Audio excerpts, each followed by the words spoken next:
Are Tennessee's coaches worried about Nico in a potential cold weather game? What do you say, Caleb Calhoun? I'll put that as a poll question. No, I actually don't think they are, believe it or not. I think that having covered enough NFL football, this is kind of the first that we're ever seeing this in college football, right? Where cold weather as a factor in a game. Like, this is the first time we're really seeing it in college, isn't it? Yeah, most of the time you see weather be a factor early on in the season with lightning plays. Yeah, exactly. So if you compare Nico to Will Howard, yes, Will Howard is from Westchester, Pennsylvania, which is that I believe is in eastern Pennsylvania, right outside of Philly, close to Delaware, the Pennsylvania-Delaware border. He's definitely much more used to the cold being from there than Nico Iamaleava would be coming from Southern California. But I do think, one, Nico Iamaleava has been in Knoxville now for a year, 2 years. It gets cold in Knoxville, guys. True. Or it's not that different from Columbus. And I don't think just being from an area related to the cold makes you a bad fit for the cold weather. Brett Favre is from Mississippi. Whatever you think about him as a person, and I think very low of him as a person, Brett Favre was awesome in the cold weather in Green Bay. Like, he lived for the cold weather in Green Bay, even though he was from Mississippi.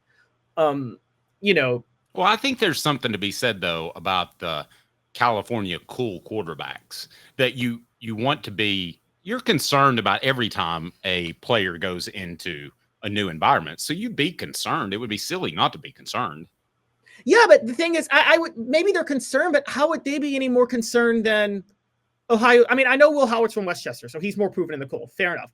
But how would they be more concerned than Ohio State is with, I don't know, their receivers or anybody else? Nobody's played in this type of weather in college football on either team.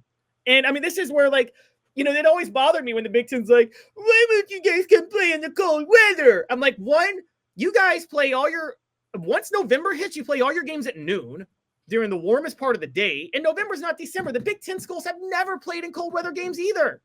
So this is just such a ridiculous notion. And honestly, and Dave, maybe you know more about this than I do, but arm strength, quarterbacks with strong arms benefit more from the cold weather, don't they? Isn't it arm strength that helps you overcome the cold? Like, like an accurate quarterback struggles more. Like a Peyton Manning, for instance, didn't have arm strength, didn't have a cannon for an arm, but I really thought that whole Peyton Manning didn't have a strong arm narrative was way overdone.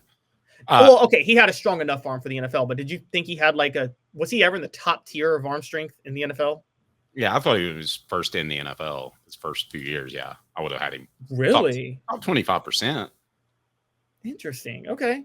That's not I mean, I thought he had a bazooka on him, to be real honest with you. Okay, well, maybe also the narrative of Peyton in the cold was overblown to a lot of people. I mean, he did go to Denver and balled out for a couple of years. Yeah. So, and Tom Brady doesn't have a strong arm and was fine in New England. I mean, I think it's more. I don't know what the factors are for a quarterback playing poorly or great in the cold, because Aaron Rodgers, for instance, struggles in the cold. It's funny, he played in Green Bay his whole career, but he was really bad in cold weather. Mm-hmm. And is part of it toughness, just how easily you're able to get up after you get hit, and how part of it is toughness, which I want to get to. What the H brought to you by Medicare, Misty. I've been in business actually 19 years this year. I've been in the community since 1993. You're getting a lot of information. Unlike when you were working, they made the choice for you. Now you have to make the choice. Come to us and let us help you make it easy. Call Medicare Misty, MedicareMisty.com or 423-777-5577. Let us help them sleep at night. And we call her Medicare Misty. Caleb, I thought that some fans didn't like Casey Clausen for his California cool type of quarterback feel. And I think that there's a potential for some fans not to like that about Nico, even though I think it's misread. I think he is intense. I think he does care a lot. But I think it's going to be read as kind of the California cool by some people, which is fine. His teammates know who he is. And Caleb, this team, though, aside from Nico being a redshirt freshman, is built to win this type of game. If you look at where they are on the defensive line, where they are running the football, This is the type of game on the road, bad weather, that you should be built to win. I totally agree. I think they're more built to win it than Ohio State is, if I'm being honest with you. And I think that could really reveal itself on Saturday. I think just funny enough, the thing with Casey that's different from Nico is Casey had the California coolness, but at the same time, he kind of had a little bit of the hot-headedness because he would make some comments every now and then. I think that's what rubbed people the wrong way, was that he would make a comment that might strike you as arrogant. Like, remember the Georgia game that he missed in 2002 when he comes out, he's like, if I had played, we would have won by 2 touchdowns. And so things like that. But then he would say that, but then he would just be like, he would give off the vibe of no big deal when he messed up when playing, even though that's not how he felt. Nico is never going to be the guy that says, if I was playing, we would have won by 2 touchdowns. That's never going to be Nico Iamaleava his entire time at Tennessee. So I think it is a little bit different, but I think more than anything, I think the people around Nico are, like you said, they are probably more built for this weather. I mean, look, Cooper Mace has been playing in Knoxville his whole life. Which is close to Columbus in cold weather. Cooper Mace played a lot of high school ball in November and probably in early December. You don't think he's going to be able to handle this cold weather? I think he'll be fine. And so, I mean, and Javonte Spraggins, we didn't even talk about this. Their starting right guard, Javonte Spraggins, he's from East St. Louis. He's from Illinois. So, I mean, the idea that, coming from East St. Louis, he's probably used to the cold weather up there. And so I'm just not buying this. I think Tennessee has a lot of advantages with a lot of players on their depth chart who come from colder environments that I think they should be able to handle. I don't really see – I mean, maybe I'm delusional, Dave, but do you see a real distinct advantage for Ohio State in this weather over Tennessee? Just as it references the weather? Yeah, as reference to the weather. No, other than the quarterback, just because of the unknown. I don't know yet how Nico is going to respond. Have we ever seen Will Howard in the cold? I mean, he did play at Kansas State, so I'm sure he played some in the cold. And he's, again, like I said, he's from Westchester. So, I mean, to be fair to him on that, I will say that he's probably more proven in the cold. But, Tennessee's go-to receiver is Dante Thornton. He's from Baltimore. He's used to the cold. So, I mean, there's just it's hard to look at this and say that, there's going to be some issues with Tennessee. And I'm going down Tennessee's roster right now. They got enough people from cold weather who are reliable people who should matter in this game that, they should have an advantage. They should be fine. I don't see any reason they won't be able to play. No, I think in football, doesn't it have to be like 85 degrees or like 10 degrees for weather to really have an impact? Does it really? Is there much of a difference between 30 and 40 or 20 and 40? I never thought so. I felt the same way. Now, maybe when you throw in the weather, but it could be a difference, but I don't think there's going to be much weather in this game. So I don't think there's much of a difference. And also, I mean, look, I'm not trying to, this is going to sound SEC homerish, but I think playing in the South in September is much more of a daunting task than playing in the North in December. Only because, and I think you would agree with me on this, Dave, you're a workout guy. It doesn't matter how cold it is. Once you really get your heart rate and blood flow and working out, you kind of forget about the weather, don't you? Yeah. And you have to get moving around a little bit. You'll feel much better. I don't think the offensive linemen aren't going to be cold past the first snap of the game. No, not at all. So what I've heard 19 as the predicted temperature. Is that what you're hearing? And I've heard 19 too.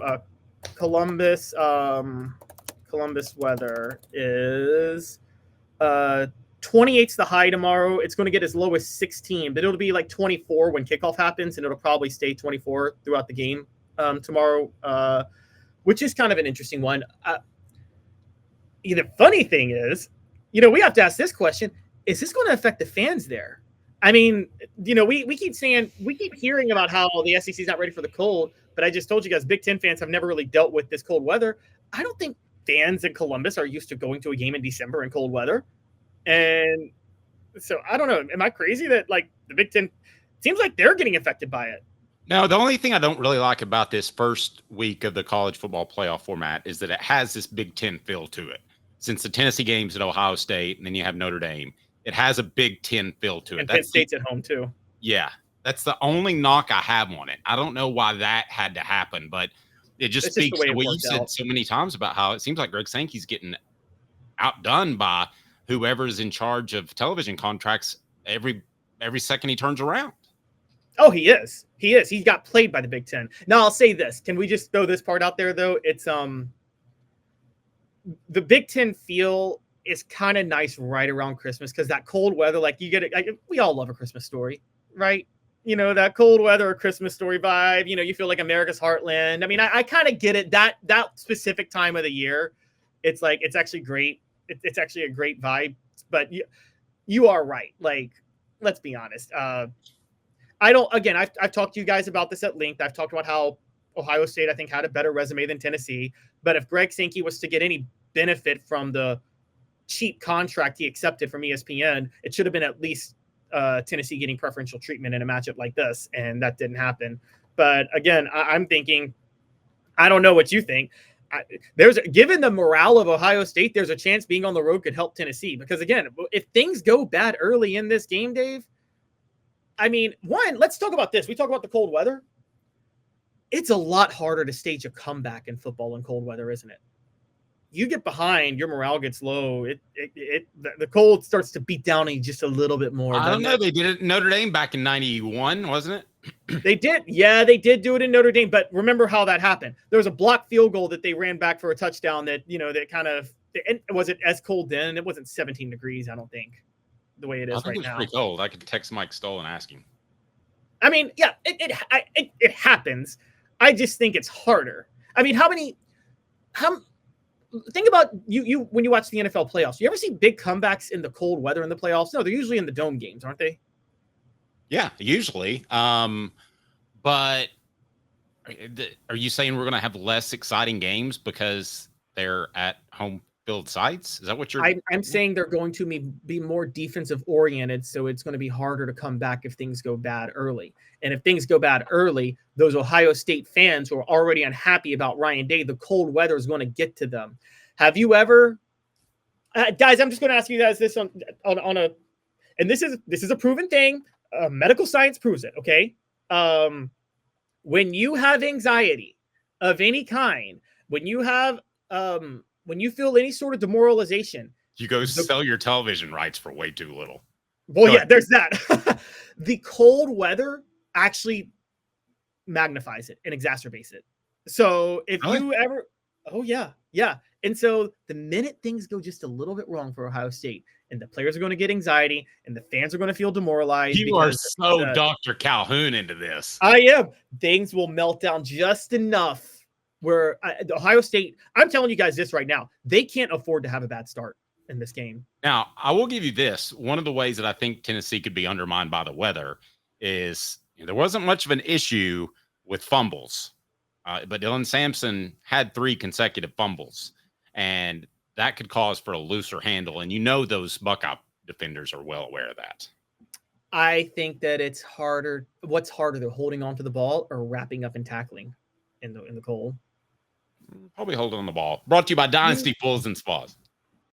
Dave Hooker here for Dynasty Pools and Spas, your home for the best spas and everything you need to jump right in. Relaxing, therapeutic, absolutely. But what sets Dynasty Pools and Spas apart from others is that you get everything with any spa purchase. You get the cover lift, the steps, delivery, and chemicals. When Dynasty Pools and Spas delivers your spa from their Athens location within 125 miles, you'll get your own personal hydrotherapy spa. Mention me, Dave Hooker, or Off the Hook Sports, and get $500 off your top quality new spa.